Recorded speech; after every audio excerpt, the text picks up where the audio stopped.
Hey, how's it going? Noah here from the Runaways to talk about the Kayo deck I played at the AGE Players Championship this past weekend.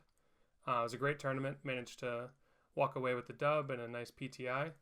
And yeah, just thought it would be interesting to share the kind of take of the deck that I played, go through the card by card, recap some exciting moments that were both captured on stream as well as those that happened off stream, and just kind of give some motivation for people to play KO. He's not had the best conversion rate, but I think that could be a little bit due towards the list people playing not being the best, as well as people maybe not understanding some of the proper times to take risk and the times to play safe. But before I get into the deck profile you can see on screen and kind of go through the card by card and some of the game plans, you can definitely get a much more in-depth version of what I'm about to share if you look at Yuanji's guide on Metafy. He and I have like super long strings of messages at 3 a.m. heatedly debating about different card choices and going back and forth on our strategy for certain matchups. So a lot of that is reflected in the guide, and I think it's a great resource for anybody looking to kind of understand how this deck was built from the ground up. But yeah, without further ado, I'll talk a little bit about the weekend. So this was a 16-person event where we'd kind of been working for the past, I think, 7-8 months, basically since the Hunted first came out. I think Hunted Draft was the first event. We'd been accumulating points, playing at these AGE tournaments. I was third headed into the event, which means that the vast majority of the opponents I faced, I would be able to choose whether I went first or second. So that was a decent influence on me wanting to play KO, since I felt that in certain matchups, going first would be a pretty big edge, as well as in other matchups, going second would be a pretty big edge. And I also had the flexibility to adapt a bunch of the cards you're going to see here towards who I expected to play against. Our meta is pretty anti-Kano, so I knew I could get away without playing much Kano respect, as well as I didn't expect much Vincent. Maybe there would be like one Florian. The meta would basically just be Syndra, Verdance, Gravy Bones, some Kasai, and some mirror matches of KO Armed and Dangerous. So this is kind of what this deck is tailored towards. If you wanted to adapt it towards your local meta, I'll point out some cards that are definitely more tailored to what I envisioned I would face against, and they could definitely be flexed for other stuff, both in the equipment and in the main deck. So yeah, let's get into the equipment first. Number one card, it's nice that Fabry sorts it for me as the alphabetical first place, is Beaten Trackers. So you guys may have seen on stream that I leverage Beaten Trackers in, I think, all three of my games on stream. This card just provides a crazy amount of utility. The card Savage Feast has been a long-standing staple in KO, but it's often very awkward to use. You'd, in the past, play cards like Clash of Agility, where you could block with a Clash of Agility. Ideally, you win because you play all these beefy attacks in your deck. You get the agility token, and then you can convert your hand better without needing to rely on scabs or needing to block down and just play conservatively. This essentially skips that step of needing to discard an agile windup or block with Clash of Agility, because you can just have a deterministic, okay, I have the Savage Feast, I can block down and pair it with a Beast Within. So just for reference, I'll pull up the Savage Feast to show what I'm talking about here. So yeah, Savage Feast, the cost is to discard a random card. So effectively, you know that you're guaranteed always able to trigger Beaten Trackers, because the Savage Feast cost comes right from your hand. You're not reliant on the top of your deck. So it basically eliminates any randomness of where you expect your hand to go. The ideal playline, as I mentioned, is either block down and keep a Beast Within, such that you can guaranteed use your Savage Feast to discard the Beast Within. Ideally, you pitched a blue to do this, which means you would have 2 floating resources. The Beast Within will get you a card off the top. Ideally, you don't lose too much life and banish Blood Rushes. And then the Savage Feast will also get you a card. So you effectively have 2 floating resources and 2 fresh cards in your hand. And since the majority of the attacks in this deck, there's a few exceptions, but the majority of the attacks in this deck cost 2, you can either use the 2 floating to throw one of the attacks that you drew and arsenal the other card if you drew a red, or, conveniently, because we have these new arms, Gauntlets of Tyrannical Rex, which are the only arms that I ran, you can throw the Claw, which costs 2. So you use your 2 floating to throw the Claw. it will have go again because you discarded a 6 to start your turn. And then you can use the gauntlets to pitch the blue, provided you have a 6 in your pitch zone, and then buff up one of these 2 costs to come in for 9. So effectively that play line is you're doing Savage Feast, it's coming in for 6, discarding, making you a might.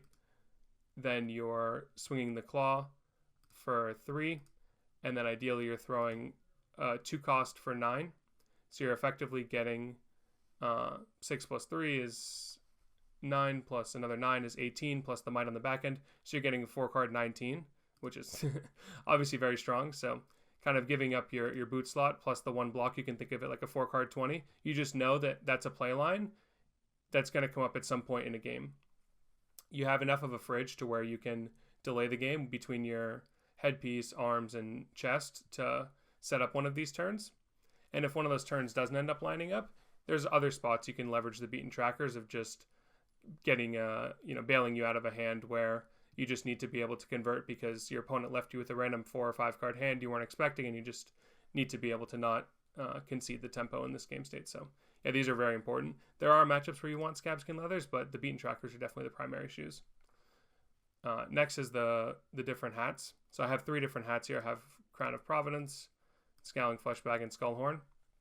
The Skullhorn first is pretty simple. Like I said, for this tournament, I just expected Verdance to be the wizard of choice, so this is the only AB that I have in my list. My theory was that I could give up a different slot for additional AB, but I think the amount of times I pitch to AB would be less than the amount of times where the slot I'm using generates me value. So if we look at the math, for example, of the gauntlets, if I was to replace this with Null Rune Arms, then I would be giving up effectively 3 life, assuming I can block with it for Temper 2 and block 1. And I don't think I'm going to be using AB3 more than 3 times in a game. And that's also just ignoring the activated ability. If Verdance showed up to and it was playing no fellings, no plows, never attacked me once, I feel like I could probably be fine winning that game because that's a lot of the power removed from their deck. So yeah, I felt pretty confident just running the AB2. And as you saw in the finals game, the activated ability of Skullhorn actually comes up clutch sometimes, just being able to bail you out of a hand that's too heavy on either reds or blues or just needs some additional power to close out the game. So don't be afraid to pop it. The other hats that you play more often are going to be the Scowling Fleshbag. So this is the kind of the linchpin of the hat renaissance of now we have Face Purgatory, we have Scowling Fleshbag. We're starting to get more hats that interact with the opponent on their turn and slow them down in that regard.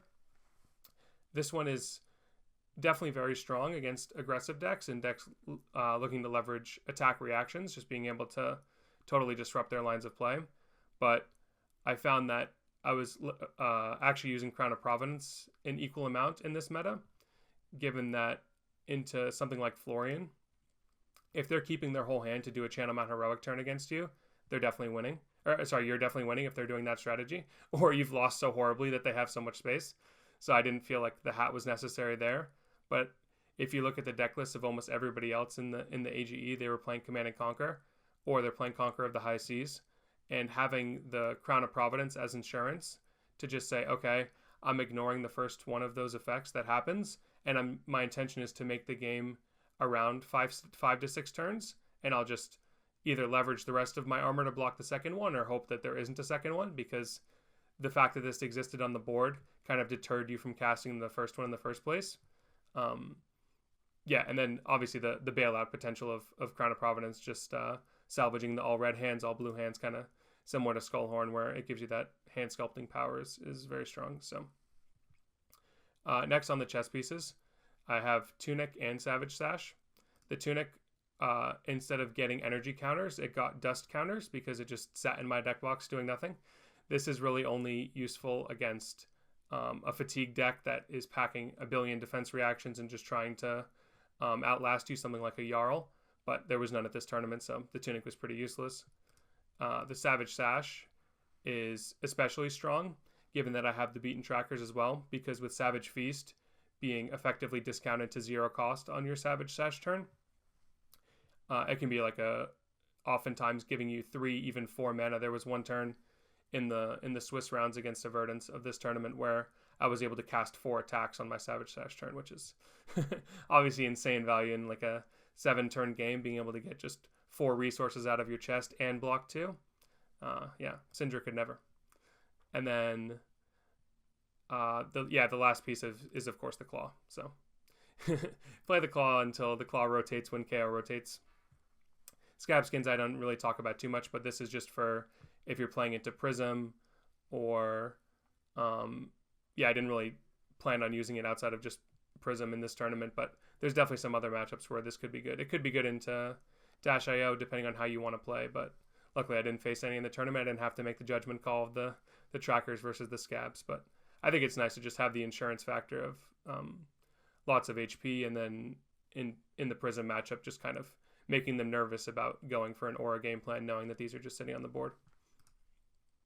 Okay, so getting into the main deck now. I just have 71 cards here. Obviously, I'm not actually playing 71 cards in any matchup, but there's a lot of cards that come in and come out based on different matchups that it's kind of hard to say what a real core is. The core of this deck is probably around like 40 cards, and then the rest are flexible. So I'll just kind of go through line by line and mention which cards I think are core versus which cards are fungible. The first thing to note is the ratio of cards.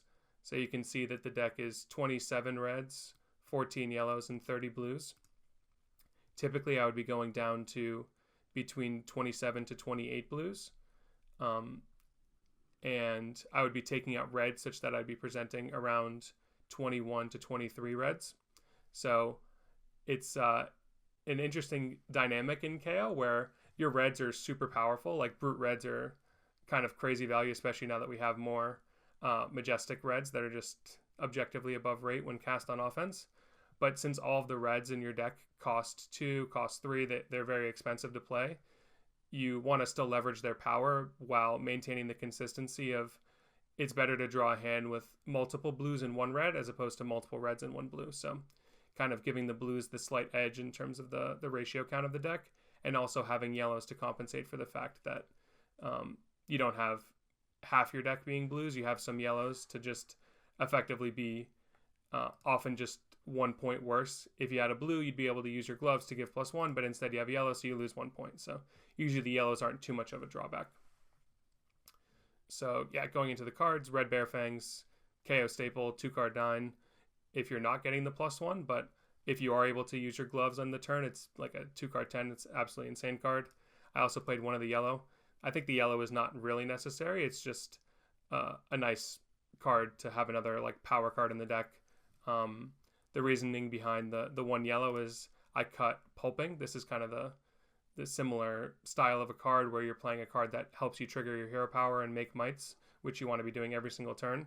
But I was a bit scared of the fact that some people could be running Base of the Mountain, or some Syndras could be running Overcrowded to put in Arsenal, or Syndras had been popping up running a bunch of D-Reacts, and getting your pulping stuffed by a D-React is pretty brutal. So having the Bear Fangs is kind of like an insurance policy to not brick on so many pulpings, still have a good rate card, and be able to keep triggering my hero power turn over turn, as well as a yellow to pitch. If I did draw multiple of these cards in the same hand, it's still functional. So there's a bit of the logic there. At the end of the day, I think you'd probably still just play this into those decks. It's pretty niche that they have the card in Arsenal to disrupt you on the exact turn you're casting the pulping. And if they're doing that, that means they're also blocking, which is usually a good thing for you because their hands extract more value on offense than defense most often. So, I think this is still a fine card to include, but I think playing it into like Earth Heroes is completely trolling. I would just play it into the aggressive heroes where it can be a game closer and it's just 1 point better than Surging Strike. Next is a huge card from Super Slam, like enormous buff to this deck. I think this is probably the biggest buff that the deck got is Buck Wild. So the reason that this card is especially strong is because your entire blue base, with the exception of like 3 cards, like 3 literal cards, not 9 cards in playset, like actually just like 3 cards, are able to turn this on when you've pitched. And this just improves the quality of the Savage Sash turn.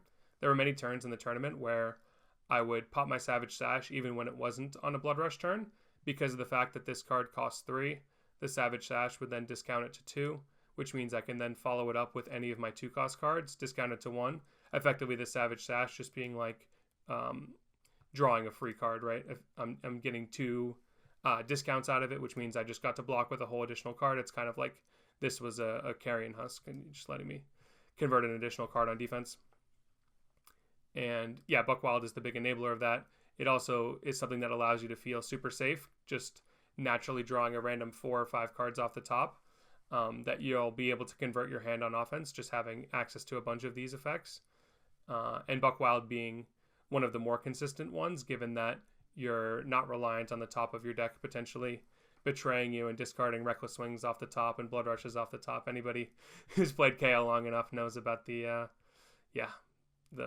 situations you can get yourself stuck in when you're looking at all these cards in your hand that are now unplayable because you whiffed on your Wild Red. So yeah, big fan of Buck Wild. And there's even an argument to throw some yellows in, but I haven't tested that yet. It's just something to consider, that maybe this card's even good enough to play copy 7 through 9. Next, there's a couple of one-ofs. There's the Massacre. This is a card basically just for those long, grindy Earth matchups where I want to have access to 1 bomb in my deck that I can try to play towards and help me close out the game. You could play Red Smash Instinct as well, but I think the +1 nature of this actually does matter.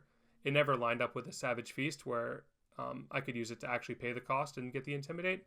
I'm primarily using this card just for the first part, where it's effectively a 3 for 8 with Intimidate, so really good game closer, but didn't come up too much this tournament. The one turn I cast it was arguably a misplay to just cast this. I should have played the Blood Rush, but it's all good. It's definitely a fun card to resolve and a powerful card into the Earth Heroes. No Fear is another one of those cards that's powerful into Earth Heroes.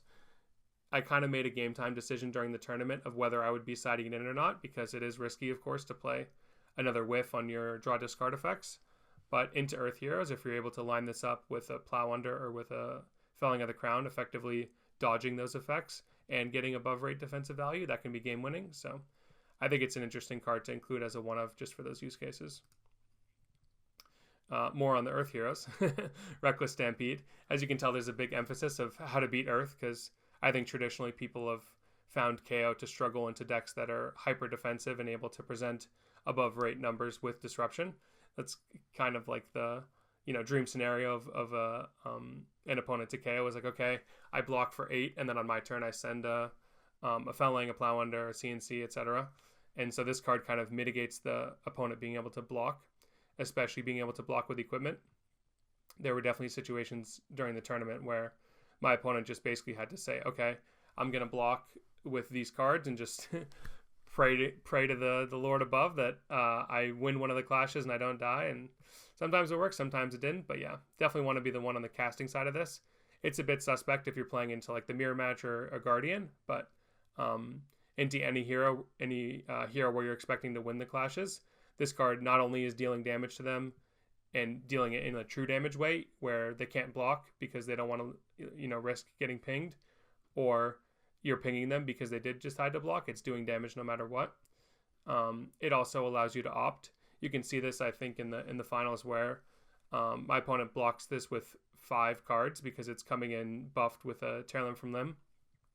And so I'm just able to opt 5 cards deep in my deck and find the second Blood Rush, which then finds me the third Blood Rush. So yeah, the fact that you can effectively opt the cards, assuming you're still going to win the vast majority of the time, even if you keep sending your cards to the bottom, is like a really powerful mode of this card. So yeah, another huge buff, but because of the fact it has no block and can lose you the clash, you can't really run it in every single matchup.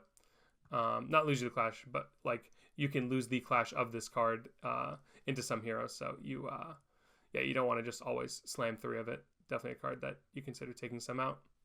I talked Savage Feast before. It's just gas. It's one of the best rates you can have on a card. It feels like almost every class has a 1 for 7 these days, and this is the brute version of the 1 for 7. It takes less setup, but it does require action points to really profitably use, or just having a Vigor token, doing Savage Feast. Another big benefit of Crown of Providence is I felt more comfortable in matchups doing Savage Feast off of a Vigor token, discarding my only card in hand, drawing a random card for Arsenal.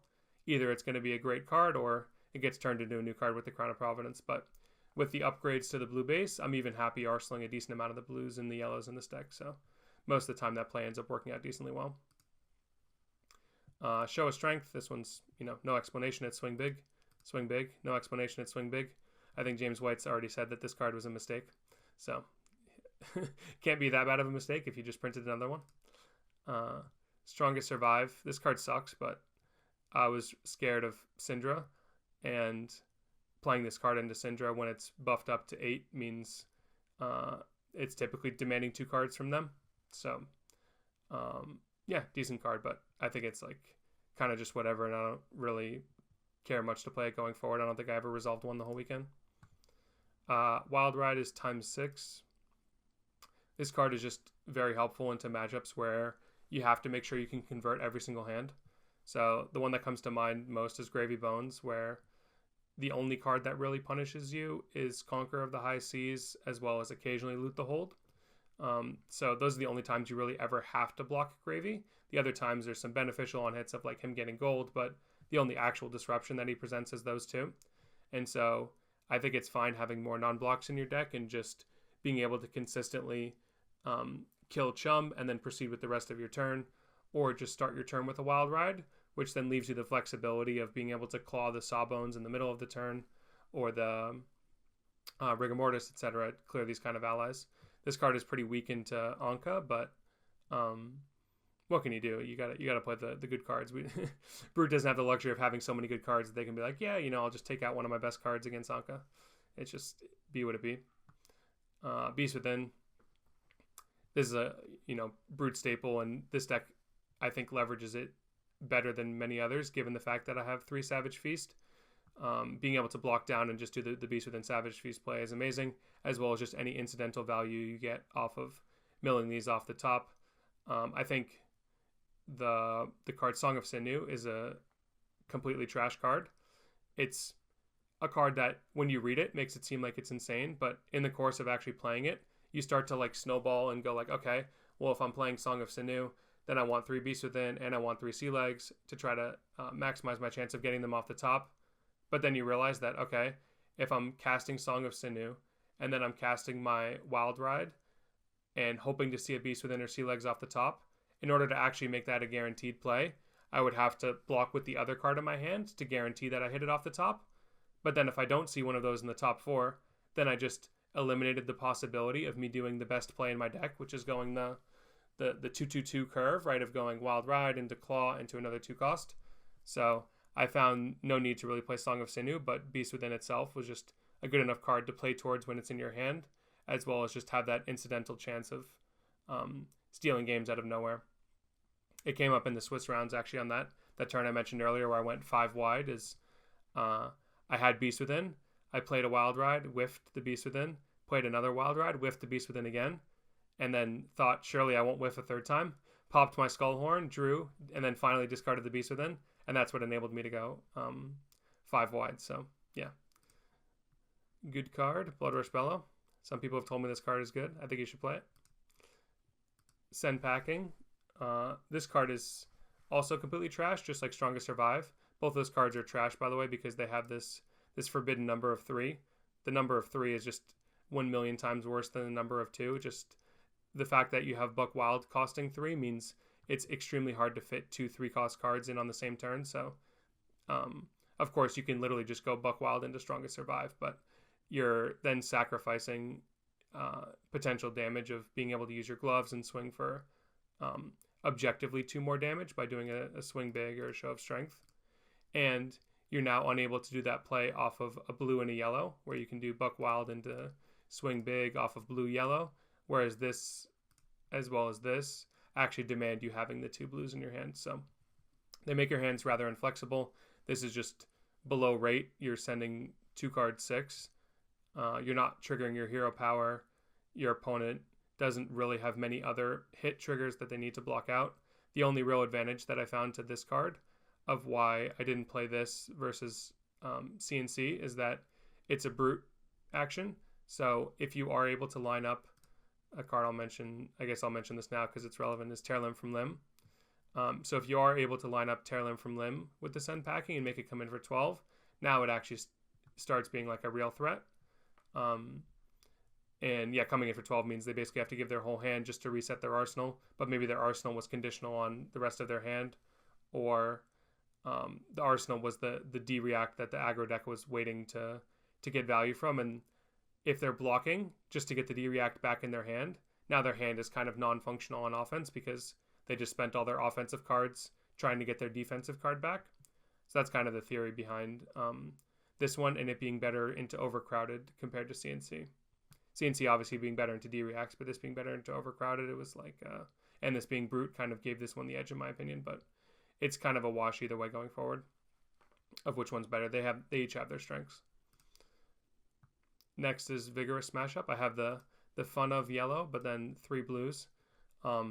Yeah, this is talking more about the upgrades that Brute got at blue, being able to generate a Vigor token on defense, as well as get an opt is super important.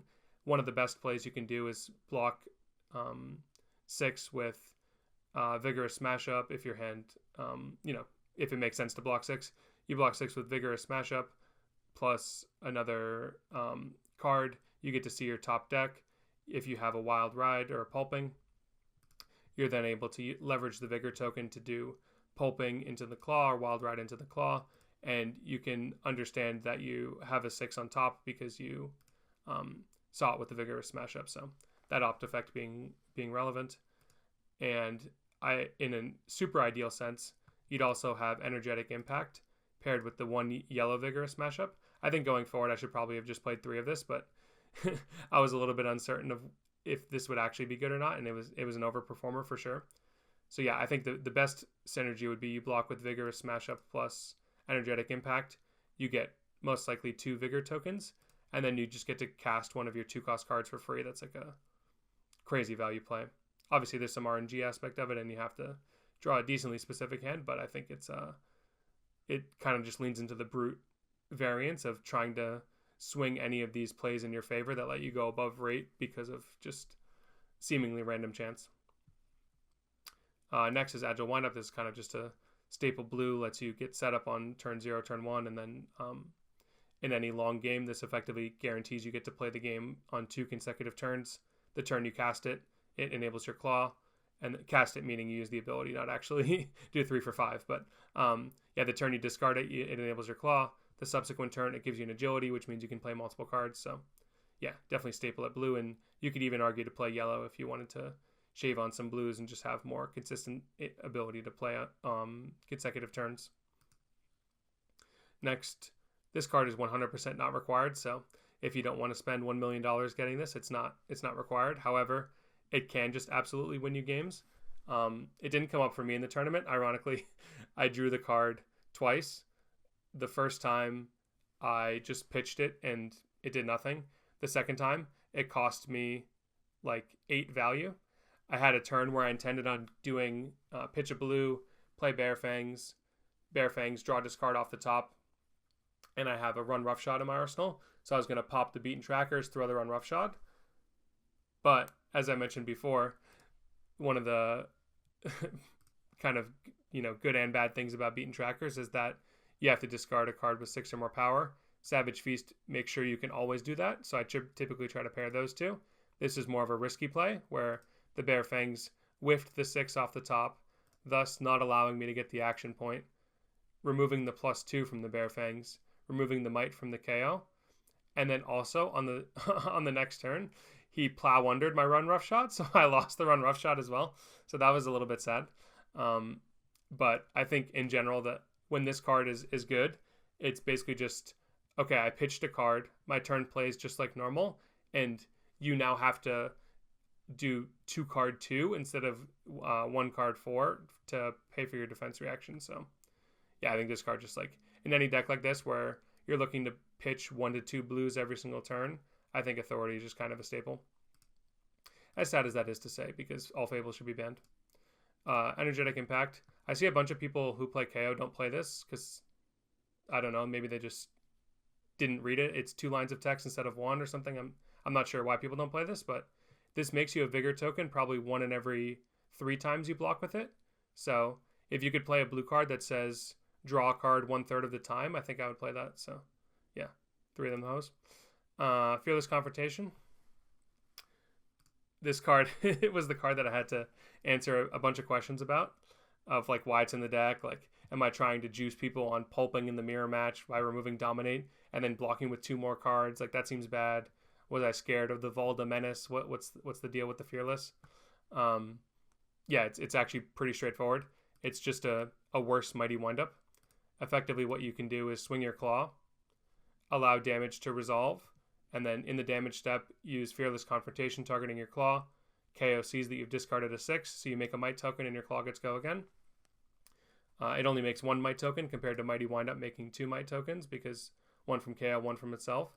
But this card blocking 3 comes up way more often than you actually use the discard effect. So yeah, I think this card is, if you are just looking for more ways to convert your hand, you could also still play 3 Mighty Windup and just play like 1 Fearless, but effectively this slot is pretty similar, and I just figured that the 3 block ability would come up more. So in my mind, Mighty Windup is kind of just the 4th Fearless, but you could play more if you're concerned about a metagame of lots of defensive heroes where you just want to make sure you can keep throwing your hand turn over turn.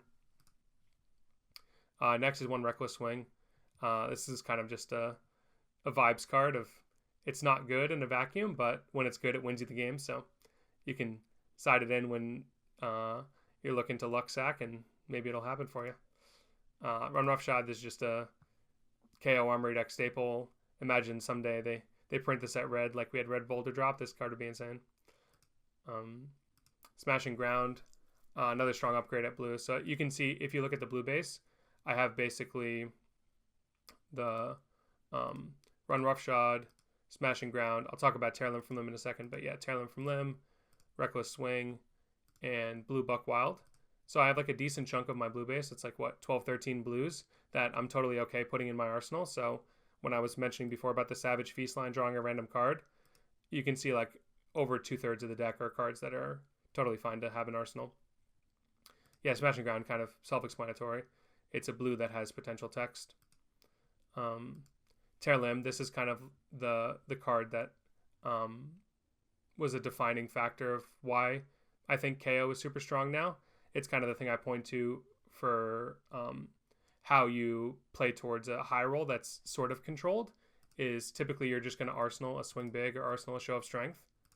And then because there's 3 Tear Limbs, eventually you'll draw a Tear Limb, and then you can guarantee that you're, I mean, it's not guaranteed, right? Of course, you could whiff the discard and not discard a card with 6 or more, but you're much more likely to be able to have that super juicy Swing Big for 17 or 18. And if you are able to play this on a 4-card hand where you have Tear Limb from Limb, you pitch a blue, you draw a discard, you keep a second blue in your hand. You can also, because you've discarded this turn, swing the Claw for 3 go again, and then swing your Swing Big for 16. So yeah, extremely strong card. The fact that a blue can potentially get you 9 value is kind of insane. So yeah, obviously you whiff sometimes and you're sad, but I think this and Blood Rush are high enough power level to warrant playing these as kind of the 6 misses. And if you're playing into a more aggressive deck where you don't have that luxury of like setting up a Swing Big in Arsenal, this is a card that's flexible to take out. Like I mentioned earlier, you're cutting down to like that 27 blue range. You have the fungible blues of the Authority, the Reckless Swing, the Tear Limb, as well as like the Mighty Windup.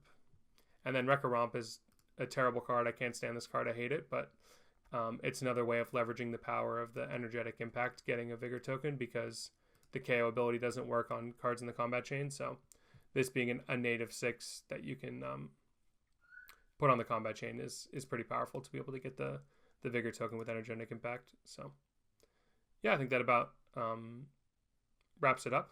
Some concluding thoughts on why you should play KO or shouldn't play KO. Definitely don't play this deck if you're risk averse. There's going to be a lot of lines where you're like, okay, I'm basically taking a play that mathematically should be profitable, but in the actual game that we're playing right now, it didn't end up working out, and you kind of just have to live with that as something that just you kind of can't get around. If you want to succeed, you have to play this deck with leaning into positive variance in mind, and you always know that you have a bailout when things are going bad. You can start taking lines that are even riskier, but potentially have higher payoffs to try to get yourself back in the game. And then when you're ahead, you have the flexibility, since most of the cards block 3. All the cards that block 0, of course, block 0, but you're not really bogged down by too many 2 blocks. I would say most of your hands can at least block for 6. So you have the flexibility of playing smaller hands if you feel like you're ahead and you kind of just need to not throw the game and coast out your way to victory. Also, if you really enjoy the satisfying feeling of having like a pseudo engine, sort of like Ira, where every turn you get to get that +1. You have this similar vibe with Kayo, where you get to make a might every turn. You get to click your gloves. Like usually I'm using these 4 to 5 times a game.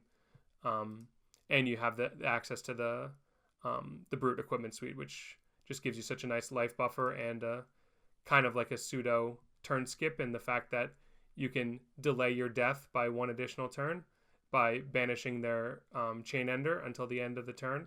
And then if you're presenting lethal back, then maybe their Arsenal Chain Ender ends up not being something that's able to realistically play out, because they now have to give cards on defense as you're presenting lethal. So, yeah. See y'all guys in the next one.